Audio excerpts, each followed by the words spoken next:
What is up everyone, Nick here, and in today's video we're going to be building a display stand for my newest Iron Man suit, the Mark 46 from Captain America Civil War. But it's not going to be a simple PVC armor stand, oh no. We're actually going to be 3D printing a giant display base for the suit to actually stand on. Now I know that in the last video I said that I was going to show off the Mark 46 and do a full breakdown, but if I'm going to show off the suit, I kind of need for it to be on display so I can like point at it and explain stuff instead of just having a pile of parts everywhere. So yeah, let's build this display base. And to allow us to actually 3D print the display base, because it is in fact ginormous, we're going to be using the RatRig V-Core 3.1. And this video would not be possible without the support from RatRig and Fabrico, who were kind enough to send me the 3D printer to use for this project. Now, the RatRig V-Core 3.1 is a open source Core XY 3D printer, which can be configured a number of ways to fit any hobbyist's needs. And right off the bat, the most impressive feature of the V-Core 3.1 in terms of its configurations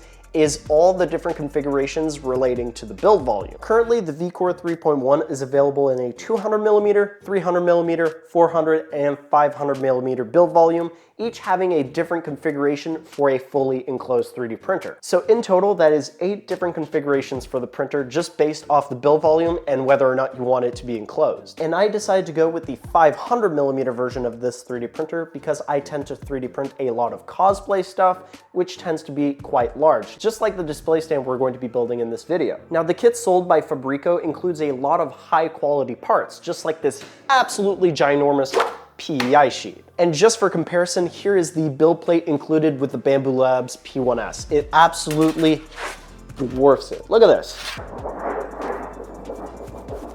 Very nice. It's like a little baby. It's like 4 of these. It's absolutely humongous. And speaking of the build plate, this 3D printer is designed in a very unique way, which helps solve a lot of the issues involving the flatness and the evenness of the build plate when 3D printing. Now, just in case you weren't paying attention in your 7th grade science class, metals tend to expand and contract depending on if they're hot or they're cold. It's called thermal dilation and thermal contraction. And if we consider just how gigantic the aluminum build plate is on the actual 3D printer, if it were fixed into place on the 3D printer and it were to heat up, it would start to warp and just flex in a very unnatural way, causing huge issues in terms of print quality and overall functionality of the 3D printer. So that means that the build plate needs some sort of wiggle room when it expands and contracts. So to solve this issue, the build plate actually rests on 3 metal balls forming a triangle underneath the bed. And these metal balls that are fixed to the build plate are resting on dowel pins, which are right up against a set of heavy-duty magnets. And these mounts are attached to 3 independent Z motors and Z rods. And that way, the pins are actually acting like rails for the build plate to rest and slide against. That way, when it expands and contracts, it won't warp. And on top of all that, the 3D printer is insanely sturdy. Instead of being built in 20 series aluminum profiles and extrusions like most 3D printers nowadays,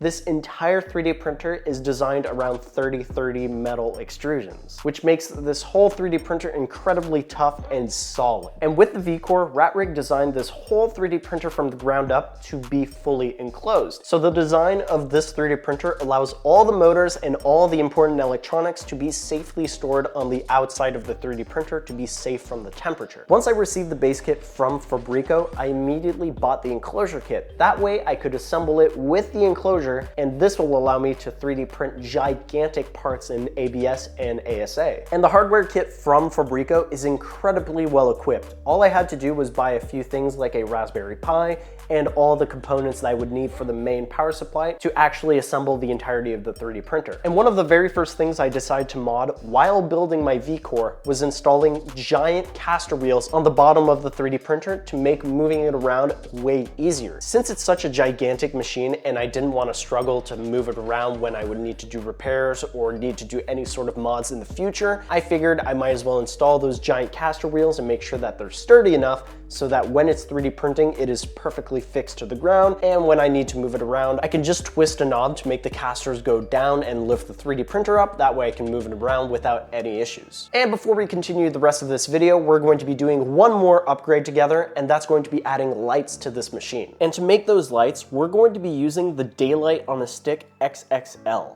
This PCB was designed by Voron Design, and I had the PCBs made by this channel sponsor, PCBWAY. If you've been living under a rock, PCBWAY is the industry leader in PCB manufacturing and 3D printing solutions. From custom circuit boards to innovative 3D printed prototypes, PCBWAY offers unparalleled quality, fast turnaround times, and competitive pricing. And with the PCBs, I'm going to grab some solder paste and start soldering the lights and resistors to it before actually installing them on the printer. To do that, we're going to be using these ASA mounts I had 3D printed thanks to the acrylic enclosure I had laser cut for the V-core. Now all I have to do is reflash the firmware with some new code to run the lights and see if it works. And now that the printer is ready to go, it's time we start working on the display. Yeah! Alrighty, so just hi there. This is a lot of plastic. So here we have all 4 quarters we're going to be using to build the display base for the suit stand. Basically, I got the 3D files off of Etsy. If I'm not mistaken, this display stand was originally for Hot Toys figures. I basically just blew up the scale to like 250%, something like that. I don't remember the exact percentage. All I remember is that I blew up the scale so that I would max out the print volume of the rat rig. And once I figured out the scale, I made a few modifications so that I would have holes for PVC pipes and stuff like that, which we'll see in a bit. Now all I really need to do is remove all these supports and start assembling it. So let's start with the top right here and move these aside. Okay, we're good. And each one of these weighs over 1 kilogram of filament. So that way I wouldn't have any issues and I wouldn't run out of filament mid-print, because it was like 1,200 grams of filament, if I remember correctly, something like that. And most of it is for all of these supports down here. So let's see. Ooh. Ow. Ow. Yeah. There we go, that was easy. Would you look at that? Wow. There we go. Okay, so I got rid of most of the supports. Now I just need to get rid of this strip right here, which is gonna be a pain. One eternity later.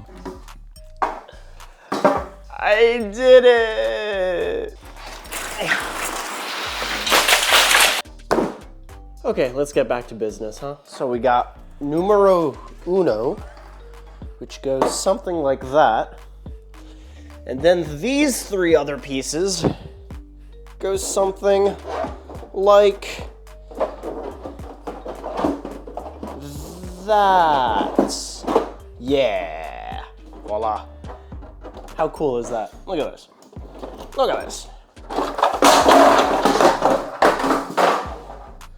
Maybe it would be better if we go into the other room. And the first order of business is going to be drilling holes into the 3D prints. That way we can screw everything together. And now the entire thing is relatively sturdy and it holds together pretty well, unlike earlier. And next up, we're going to be installing some light diffusers in this thing. Luckily though, PCBWAY was kind enough to resin print these diffusers in clear resin. So we're going to be installing this inside the display base, and they should hold up just fine. And once we have all of these glued in, we're going to be installing LED lights in this display base. I ended up ordering these cheap RGB puck lights off of Amazon. They take AA's, and they even include a nice little remote. That way you can control them wirelessly. And the neatest part is that it actually includes screws, and the battery cover has screw holes. That way we don't need to glue this in place. We can just screw it into the display base, and we can remove the actual light itself whenever we need to replace the batteries. I designed these cute little mounts. They're very simple. There's this edge here that fits to the contour of the inside of the display base,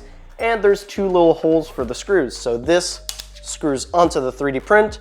That way we can easily replace the batteries and reinstall the lights when we need to. So I'm going to be assembling all of this really quickly, and then we're going to talk about the PVC pipes we're going to be using to actually make the armor stand. So for this armor stand, I ended up using some 1.5 inch PVC pipe, and the reason why is because I need this to be absolutely sturdy. Now, if you're building an armor stand just like this, that's going to be leaning against a wall, you can use smaller diameter PVC pipe. In fact, it'll probably be cheaper. But since I want this armor stand to be freestanding and resting on top of a 3D printed base, I need this to be really, really sturdy. So between the actual armor stand itself, which is basically a torso, a neck, and some legs, and the support structure I built for the 3D printed stand, I think I used about 12 feet of PVC pipe. So I'm not gonna go through the process of explaining the different lengths I used and how to cut it yourself. All you need is a pair of pipe cutters and some PVC pipes and your body for dimensions, and you could assemble it fairly easily. Speaking of which, it's basically comprised of a bunch of T-sections. So this is a T-section, this is a T-section, this one too, and in total, I think I used about 10 and a few 90-degree corners. In fact, I could have used 90-degree corners right here, I just didn't have any left. And the way this is going to mount to the actual display base, I wonder if you can see from here, there's this weird fork-looking shape, and this is going to serve as 2 additional legs. It's basically going to be like a table with 4 legs. So you have the legs from the actual armor itself, and then you're also going to have